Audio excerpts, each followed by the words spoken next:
Tadi adiknya sudah mengejek kakaknya. Iya, jadi yang namanya bullying itu adalah suatu tindakan agresif yang dilakukan secara terus-menerus kepada temannya. Ya, jadi kalau menurut anak-anakku semua ini di sini, untuk bullying itu boleh apa enggak? Kalau enggak boleh, kenapa dilakukan? Hah? Kenapa dilakukan? Apa aja yang baju merah apa yo? Oh, di belakang ya. Jadi bullying itu tidak boleh dilakukan karena bullying itu akan berdampak terhadap psikologis dari masing-masing orang ya.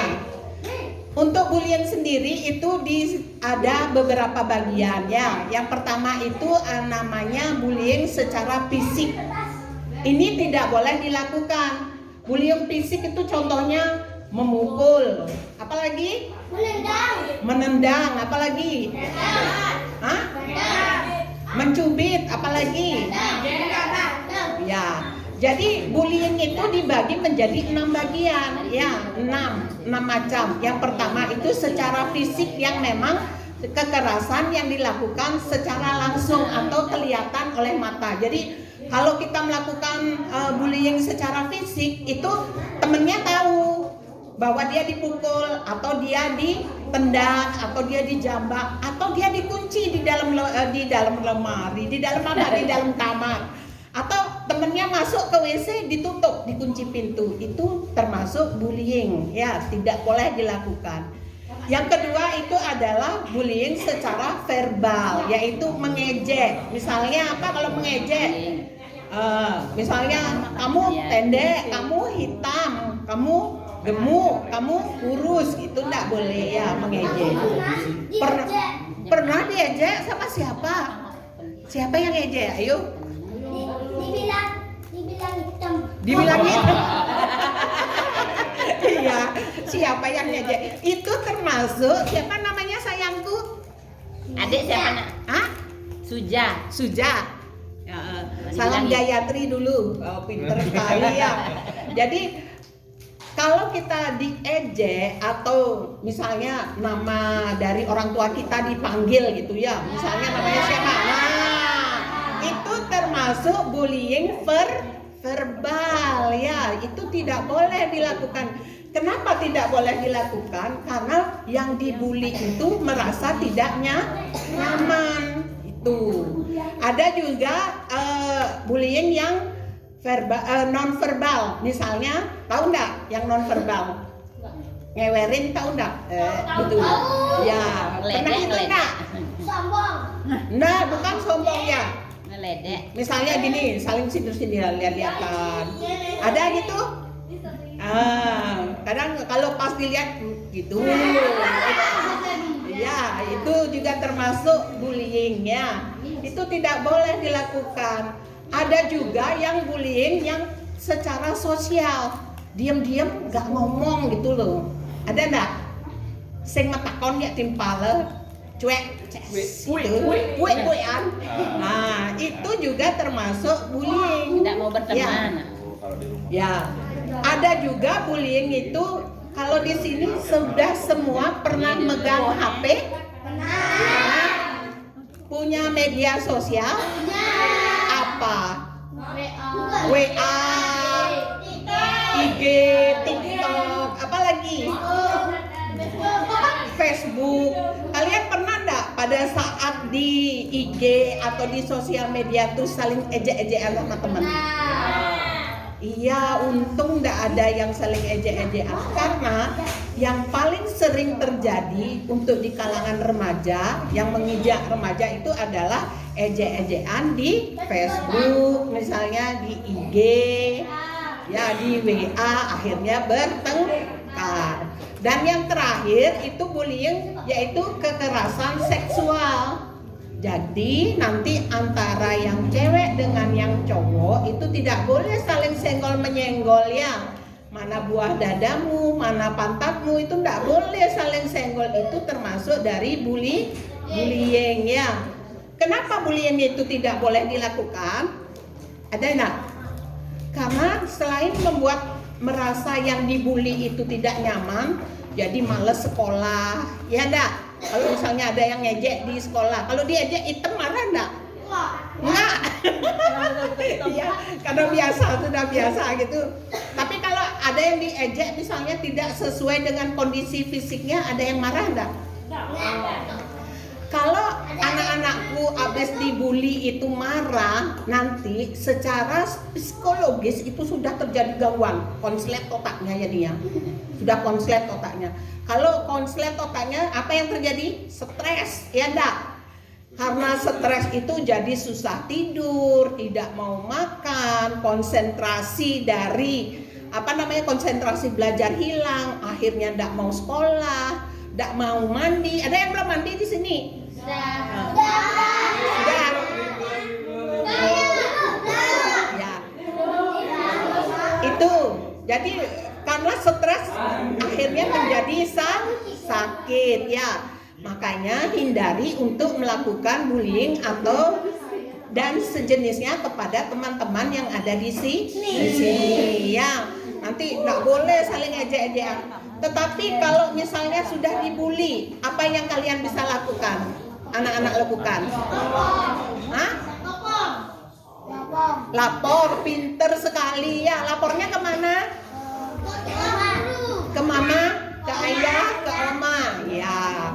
Jadi yang pertama adik lakukan itu adalah melapor. Harus bilang, jangan diem ya. Nggak boleh diem. Kemudian yang kedua, adik-adik itu atau anak-anak bisa, kalau memang kita dihina, tidak ada diejek, balas dengan cara yang halus ya, atau menghindari untuk diejek kembali. Misalnya, oh kamu bau badannya, enggak pernah mandi, itu misalnya, hindari. Ada ya, hindari supaya kita tidak dibully. Caranya apa? Harus rajin mandi. Jangan menciptakan diri sendiri biar dihina orang lain. Ya, caranya jangan menghina diri sendiri, dihina kita karena perbuatan kita sendiri. Atau contohnya, kamu jorok gitu misalnya. Kita berusaha memperbaiki diri supaya tidak jorok ya. Dan untuk pembulian ini apabila terjadi kekerasan juga akan menyebabkan terjadi kayak misalnya bermain tendang-tendangan terlalu keras atau sampai jatuh, maka akan patah, akan terjadi kecacatan ya. Itu yang dapat Ibu sampaikan. Dan untuk pembulian ini juga ada hukumnya. Jadi jangan macam-macam. Kalau misalnya adik-adik melakukan tindakan kekerasan, itu ada hukum pidananya ya. Jadi hindari terjadinya bullying. Dan yang Ibu ingatkan di sini terhadap cyberbullying itu yang paling banyak terjadi, yaitu kekerasan di dalam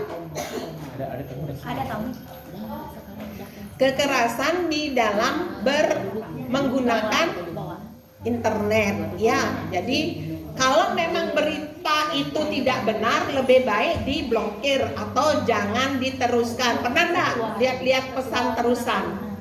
Teruskan. Kalau tidak begini akan begini, akhirnya saling menghina ya. Kalau tidak ini diblokir.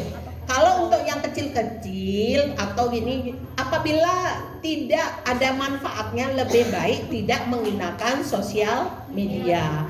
Atau di sosial media itu kan ada pengaturannya tuh. Pergunakan akun yang tidak bisa diakses banyak orang. Adik-adik pernah enggak? Kalau yang Ibu tanya yang sudah remaja ya, pernah enggak memposting punya sosial media? Ya. Pernah enggak posting sesuatu tiba-tiba beberapa detik kemudian kok kayaknya nih foto jelek ya, kita hapus saja ya gitu. Pernah enggak? Pernah. Iya, itu salah satu sudah mempengaruhi kesehatan mental kita. Mental health-nya sudah harus diperbaiki. Mana adik-adik lebih takut kehilangan handphone apa enggak ngerjain PR? Hah? Mana yang benar? Ketakutan enggak ketemu handphonenya, dua-duanya. Ya. lebih banyak remaja sekarang itu lebih takut dengan handphonenya, sosial medianya ketimbang dengan pekerjaan PR-nya yang harus dikerjakan ya. Jadi sosial media itu dikurangi kalau tidak diperlukan, terutama untuk yang baru memulai menggunakan sosial media ya. Jadi kalau belajar kan memang harus pakai internet nih sekarang, secukupnya, misalnya di Google itu aja, nggak usah lagi yang lain. Itu tentang cyberbullying. Jadi banyaknya penghinaan yang terjadi di sosial media. Untuk adik-adik sendiri di sini gimana? Nyaman enggak? Nyaman. Seneng enggak? Punya idola enggak di sini? Ada. Siapa? Oma. Weh, tepuk tangan dulu untuk Oma. Jadi dengan Oma ya. Ya, nanti salam dari Bude untuk Oma ya. Kebetulan Oma yang nggak ketemu ya. Mungkin ada pertanyaan biar tidak terlalu lama tentang pacaran sehat tadi ya pertanyaannya. Nanti ini yang di bawah umur silakan tutup telinga. Pacaran yang sehat itu yang penting tidak saling menyakiti ya, tidak melakukan sesuatu yang belum waktunya, dalam artian tidak boleh pegang-pegangan dulu ya yang belum ranahnya, karena dari mata turun ke hati, pegang-pegangan nggak tahu apalah jadinya kan itu, agar tidak terjadi nanti kehamilan yang tidak diinginkan ya.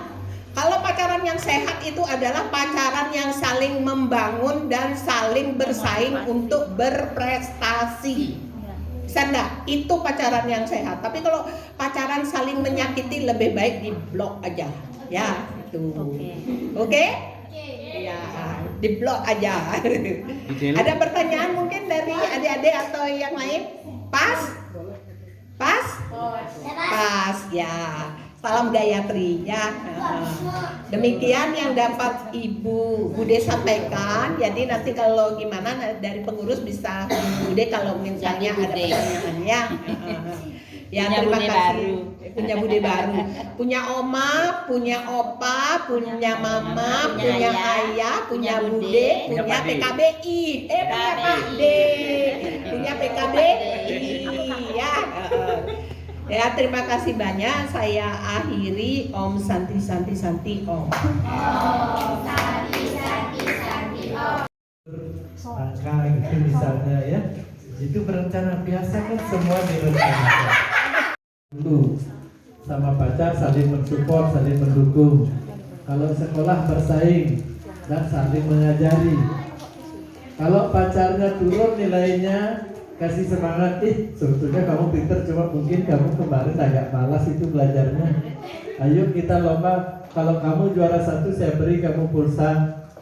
Siap makanan banyak, makanan kalian dan makanan yang siap saji dan yang makanan buatan dan sebagainya, banyak sekali modelnya, kemasan dan segala macam. Nah, cuma satu pesannya, saya hanya menyampaikan 2 kalimat. Kalimat yang pertama adalah, jika makanannya benar, maka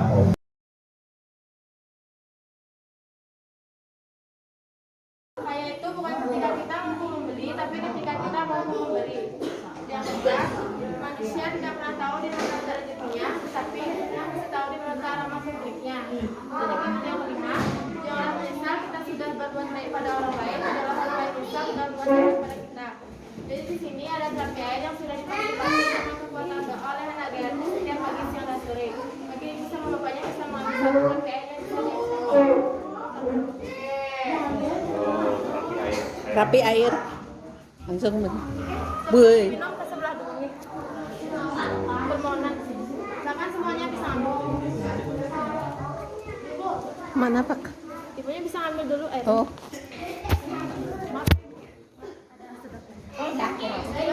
Oh, gini. Terus ada itunya ya.